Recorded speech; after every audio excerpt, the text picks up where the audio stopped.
Olá a todos. Hoje eu vou falar sobre os capacitores de poliéster. Eles têm esse formato brilhantinho, geralmente são bem pequenininhos. Tem uns que são foscos, tipo uma caixinha, outros que parecem uma massinha, né? Esse de caixinha acho que é o mais comum, eu usei muito no curso esse aqui. E vamos falar da utilidade deles. Qual é a utilidade deles? Eu peguei um aqui só para vocês terem uma noção.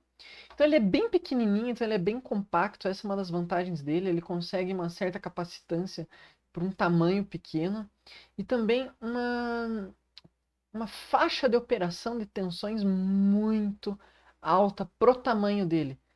Olha aqui, 250 volts. Custa 88 centavos para 250 volts. O negócio é bem parrudão. Eu deixei aqui aberto um eletrolítico só para vocês terem noção. Custa R$ 8 esse aqui. É bem maior o tamanho dele, né? Acho que daria o dobro do tamanho. É 25 volts. Sendo que ele tem aqui 10 milifarads. Esse aqui é de 1 microfarad, 250 volts. Então ele não tem a mesma capacitância do eletrolítico, mas ele tem uma faixa de operação muito mais alta. E outra característica muito importante que eu esqueci de falar é que ele não tem polaridade. Então, que nem no eletrolítico ele tem o polo negativo e o positivo, e você não pode inverter, senão explode o capacitor. Esse aqui não tem polo.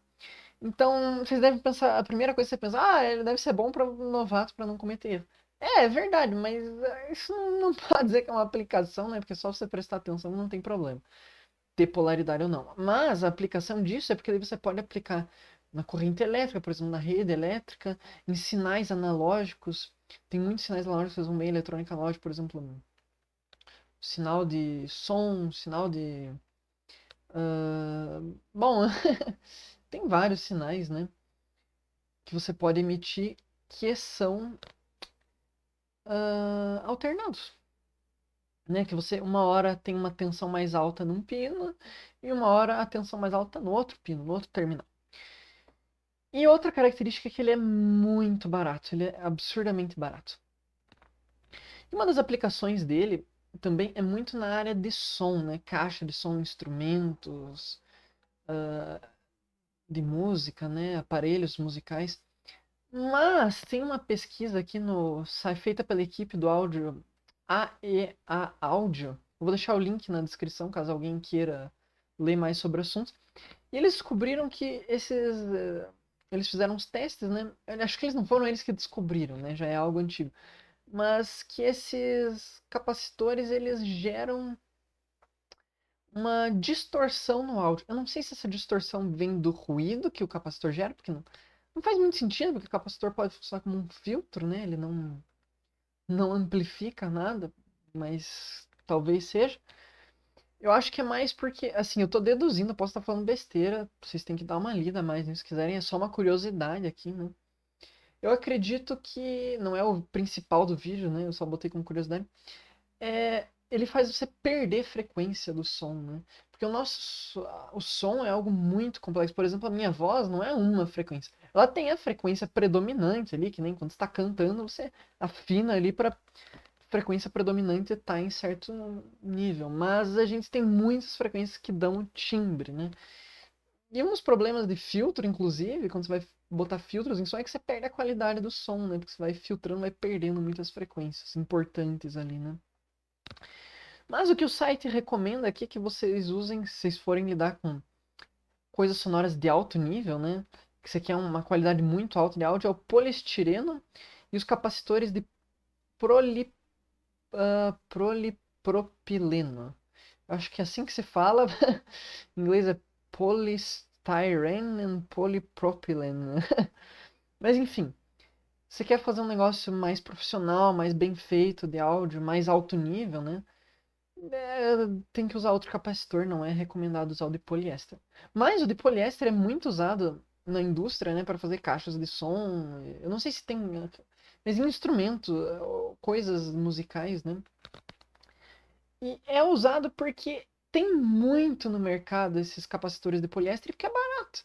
E também porque ele tem essa característica aqui de tensão alta, talvez esses eletrônicos trabalhem numa faixa alta. E outra aplicação que eu esqueci de falar é que, por exemplo, como ele tem uma faixa de operação muito alta, ele é resistente a picos de energia, né? Essa é outra característica. Eu não sei se é só por isso, mas ele é resistente à variação de tensão. Todo capacitor é, mas esse aqui é mais que os outros, né? Então, se você tem ali uma tensão e ela varia para cima, né? Ele lida muito bem com isso. Eu acho que é por causa da faixa de operação dele. Mas, todo capacitor tem a característica de resistir à variação de tensão. Os indutores resistem à variação de corrente e os capacitores à de tensão. Talvez seja por isso, né? Por causa, talvez seja uma combinação dessas duas coisas. Eu não, mas eu acho que o principal motivo é a faixa de tensão aqui dele, né? Então, se você trabalha com um circuito que tem uns ruídos com alta amplitude, é um capacitor recomendado. Agora vamos aprender a ler eles. Tem vários tipos, como vocês podem ver. Ó, tem aqui um código bizarro aqui, que diabos é isso? E aí tem outros códigos. Vocês vão ver que existem N números de códigos, muitos códigos. Porque depende muito da indústria, depende de outras coisas que a indústria padroniza. Não existe um padrão único para capacitores de cada tipo. É uma confusão, é ruim isso. Mas conforme você vai aprendendo, existe um certo padrão que as empresas tendem a seguir. Né? Isso na engenharia você vai ver em muitas áreas, né? Mas enfim, vamos começar aqui. Eu tenho aqui esse 10N, que significa 10 nanofarads. K, a letra K aqui está significando uma tolerância de 10%, então ele pode ter 11 nanofarads ou 9 nanofarads no limite, né? Ele está entre esses dois valores. E ele aguenta 63 volts. Essa linha aqui de baixo é alguma coisa da produção, não faz diferença pra gente, é mais coisa da fábrica. Pode ser que alguns capacitores tenham uma informação útil aqui, mas essas aqui, a informação de tensão, tolerância e capacitância é o principal. Aí como é que eu li isso? Vamos começar pela capacitância. Aqui, por exemplo, ele está escrito, vamos botar numa fonte grande, né? Opa. E isso é uma coisa muito importante, porque eu me bati bastante para entender. Por exemplo, ele tá ali 10 nano. Daí você tá pensando, nossa, o Breno tá pirando, o monitor tá endoidando. É difícil, não é fácil só ver 10 nano. Tá, mas agora, e se eu tivesse. Ele sempre vai ser 3 dígitos. É aí que tá o pulo do gato, né? Se eu tivesse N1, você pensa, não, é 1 nano, né? Porque você pega 1 nano e multiplica por 1. 10 a menos 6 vezes 1. 10 a menos. Não, desculpa, 10 a menos 9. Mas não, isso aqui é igual a 0,1 nano. É... Desculpa, eu me confundi agora. Nano, você tem mili, micro, nano. É, verdade. Isso. Desculpa, às vezes eu me confundo com as medidas. Mas enfim, 0,1 nano que é igual, 0, é igual a 100 picofarads. Aí você fala, como assim? Não faz sentido nenhum. É o seguinte, eles usam o índice aqui, o índice, a letra N, ou micro, por exemplo, ou milli, como vírgula. Então, por exemplo, se eu tiver o 1, isso aqui é igual a 100 nanofarads. Eu comprei um capacitor de 100 nano e daí estava escrito o 1. Aí eu fiquei me perguntando, nossa, mas me deram um capacitor errado. Não, era certo, eu que estava lendo errado. E e aí, por exemplo, digamos que eu tenho um capacitor 23 não, porque é sempre 3 dígitos, é sempre 3 caracteres, né? Então, 2 u 1. Isso aqui vai ser 2100 nanofarads ou 2,1 microfarads.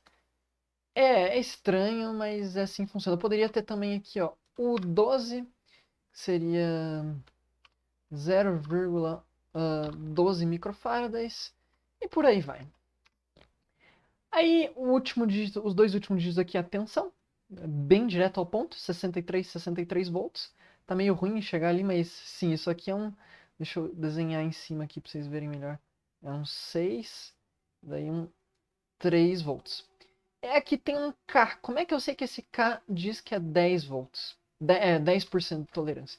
Aqui embaixo, de novo, não é importante. Agora a gente vai para a tabela dos capacitores. Você tem a tabela aqui de tolerância. De novo, eu vou deixar esse segundo link aqui do CircuitPad. Ele tem duas tabelas bem interessantes.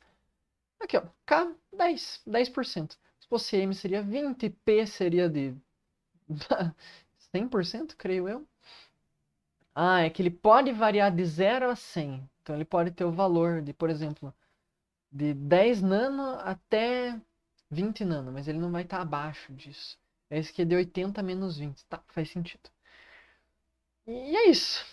É assim que você lê esses de caixinha, mas, como eu disse, tem outros meios, outros códigos de capacitor. E aí você tem essa tabela de tensão aqui. Existem coisas que não vão te dar tensão direta e aí você tem que ler essa tabela.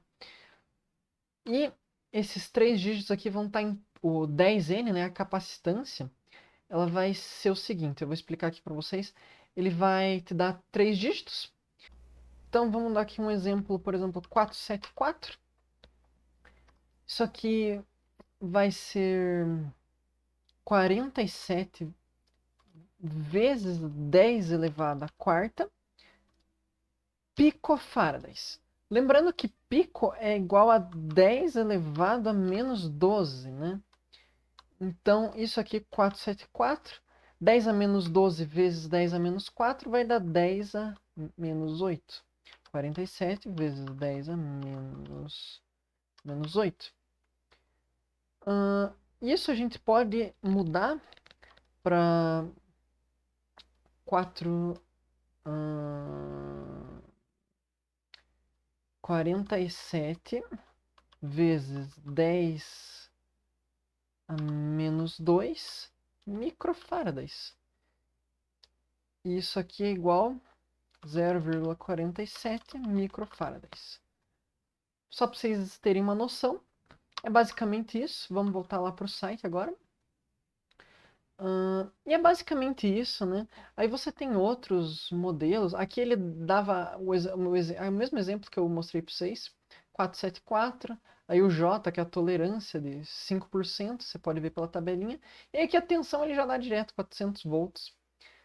Mas alguns não dão, que nem esse 2A. E é a mesma uma coisa. Essa ordem de informação aqui, ó, capacitância, tolerância e tensão, não vai se repetir. Pois é, não tem padrão. Por exemplo, aqui 2A, ele começa com o valor de tensão. Aí 104, que é a capacitância, e J, que é a tolerância. E de novo, existem capacitores que não seguem esses padrões, então vocês têm que ficar atentos. Olhem na loja na hora de comprar. Vocês vão lá e veem, por exemplo, você pediu um de 10 nanofarads. Anota no papelzinho ali, na tua maletinha de organização, no papel, no pacotinho, para dizer qual que é, porque às vezes está fora do padrão. Ou se você esquecer, mede, vai ter que medir testar no osciloscópio, fazer as contas e ver se ele se comporta do jeito que você espera. Por exemplo, eu tenho um capacitor que ele tá lá 100, ele tem o valor de 100 ali, né? Eu acho que eu abri ele aqui na internet, por exemplo. Aqui, ele tem aqui um H. É claro que aqui o anunciante pode ter usado a mesma foto para vários capacitores, mas eu realmente tenho um capacitor que é bem semelhante a esse, que ele tem aqui, por exemplo, a capacitância 100. Isso aqui deveria ser 10 picofarads, mas ele é de 1 micro. Ele é de... desculpa, a foto aqui eu acho que tenho 99% de certeza que está errado. 10 micro. O meu, no caso, é de 10 micro e ele está 100. Então varia de fabricante para fabricante. Então você sempre dá uma pesquisada em como o fabricante faz, caso tenha dúvida. Ou na hora de comprar, né? Testar também. E é isso. Espero que vocês tenham entendido. E até a próxima.